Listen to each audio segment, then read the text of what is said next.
Buenos días. A nombre de la Universidad Tecnológica Empresarial de Guayaquil, a nombre propio, le doy la bienvenida a esta entrevista, no sin antes agradecerle por esa predisposición para colaborar con la educación. Esta entrevista de estudio académico es relacionada a la reactivación de la educación durante la pandemia COVID-19 2020. Quisiera saber de qué manera considera que la pandemia COVID-19 ha afectado la enseñanza-aprendizaje en los estudiantes durante el confinamiento.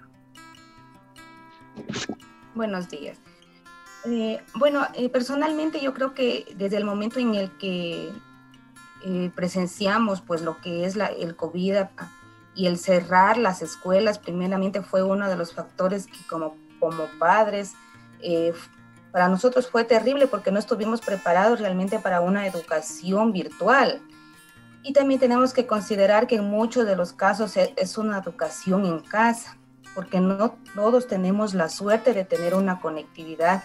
Y las primeras semanas pues de esta experiencia sí fue un poco estresante, preocupante, porque no medíamos el grado de magnitud que era este virus. Entonces estábamos como que más enfocados cómo nos les van a dar clases, cómo nuestros hijos van a aprender.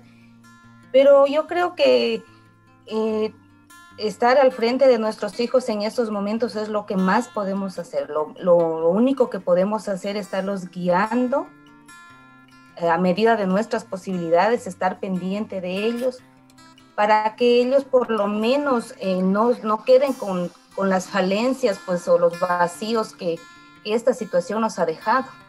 Así es, y de paso ellos se entretienen y le dan sentido a la vida. Las medidas tomadas por el gobierno nacional y local, el COE cantonal, han sido las correctas para salvaguardar la continuidad de la educación de los estudiantes. Menciona ejemplos. Yo, por ejemplo, le empezaría diciendo que el hecho de suspender las clases es una de las decisiones acertadas que tuvo el gobierno y el COE, porque con eso evitaron la aglomeración de tanto de estudiantes, padres de familia, que muchas veces se los retira a los niños de las instituciones y también de los docentes, porque como al no contar con la vacuna, el hecho de aglomerarnos estamos propensos a que en cualquier momento nos podamos contagiar.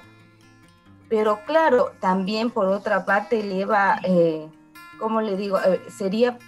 Personalmente pienso que el hecho de que hayan gastado tanto dinero en algunas instituciones hasta en uniformes, en otras escuelas dándoles con retraso los libros, porque ya pasó el primer parcial y recién estaban llegando los libros.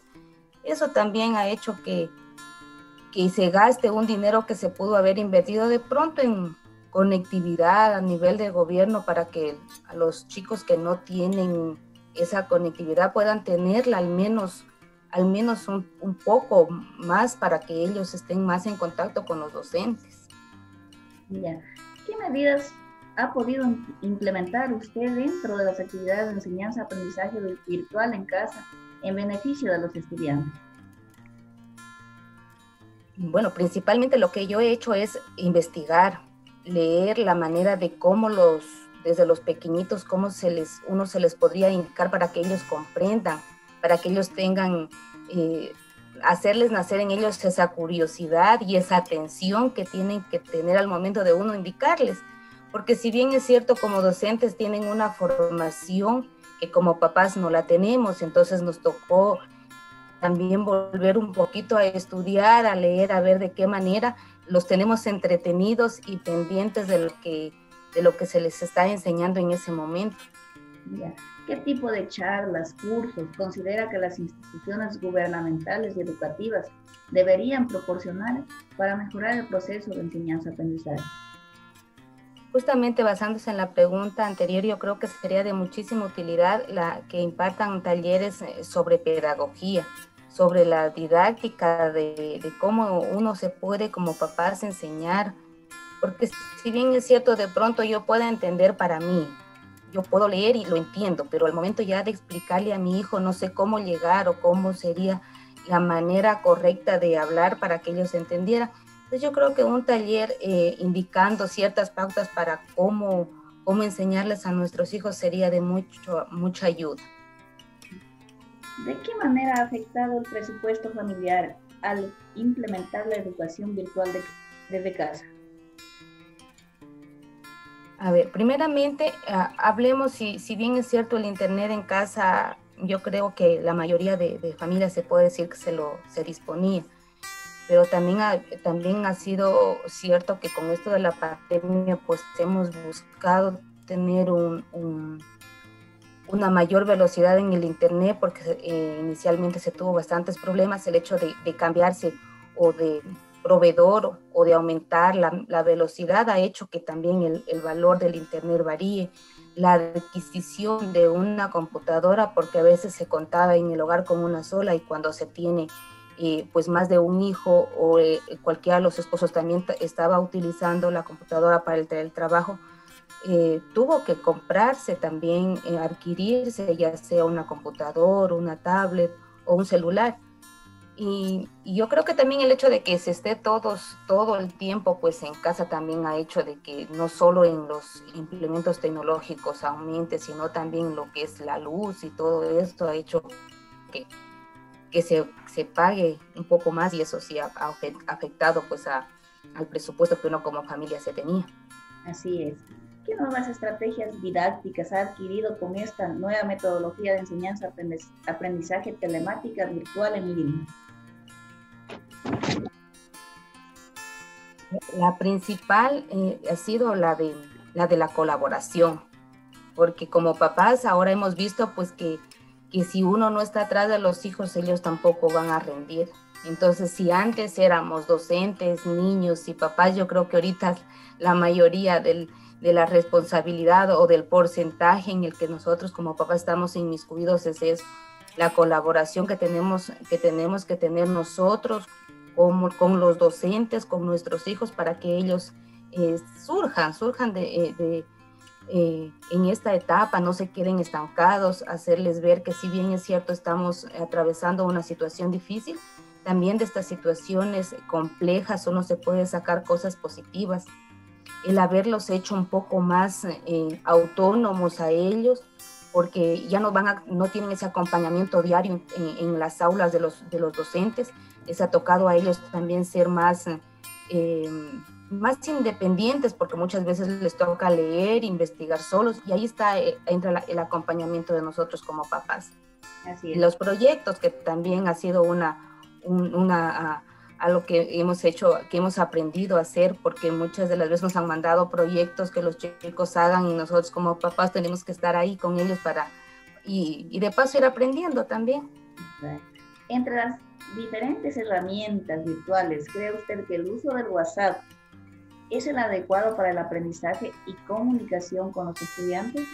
Yo considero que hoy en día tenemos muchas herramientas tecnológicas, justamente para la comunicación, para que la comunicación sea un poco más rápida, más fluida.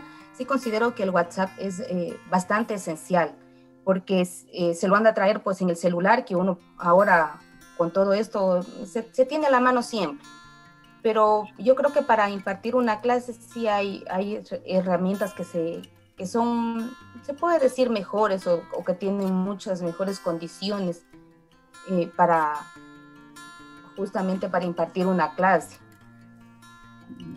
¿Y considera que las instituciones educativas están en las condiciones de cumplir con las medidas de bioseguridad establecidas por el gobierno para el retorno a clases? Yo creo que no. Yo creo que el principal problema que tenemos es la falta de recursos económicos para invertir en lo que es los implementos de bioseguridad, ya que es un gasto bastante grande que se tendría que invertir por parte del gobierno central, porque no solo es a los niños, es todo el personal docente, al personal administrativo, de apoyo que tienen, y de paso todos los estudiantes. Entonces yo creo que no están, el gobierno conforme está actualmente, no creo que está en condiciones de asumir un gasto tan grande. Bien, la siguiente pregunta pues viene en relación a la anterior. ¿La institución educativa a la que está vinculada estará lista para la reintegración de manera presencial? No, porque como le mencionaba, los gastos tienen que hacerlos el gobierno central y al no tener ellos recursos económicos, las instituciones ahora con eso de que tampoco los papás se pueden cubrir esos gastos, no creo que esté en condiciones de la reintegración.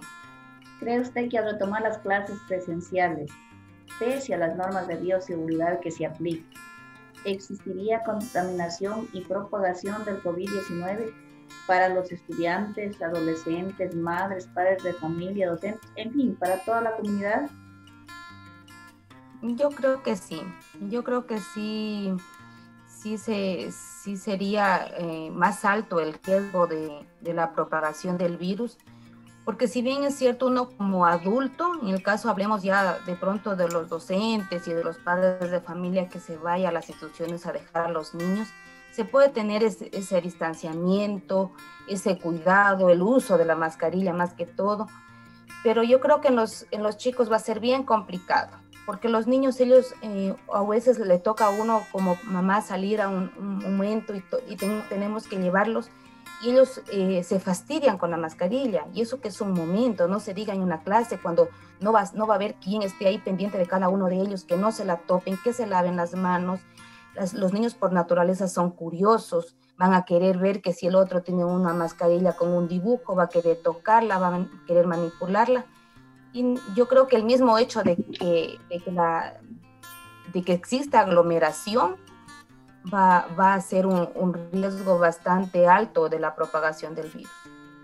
Bien, así mismo es. Agradeciéndole por su colaboración, su participación, que de hecho será un aporte para la seguridad de todos los que hacemos educación, deseándole mis mejores éxitos en su vida personal y profesional. Le agradezco por este espacio que nos ha permitido dialogar y ver pues la seguridad de todos los que hacemos educación. Muchísimas gracias y que tenga un buen día.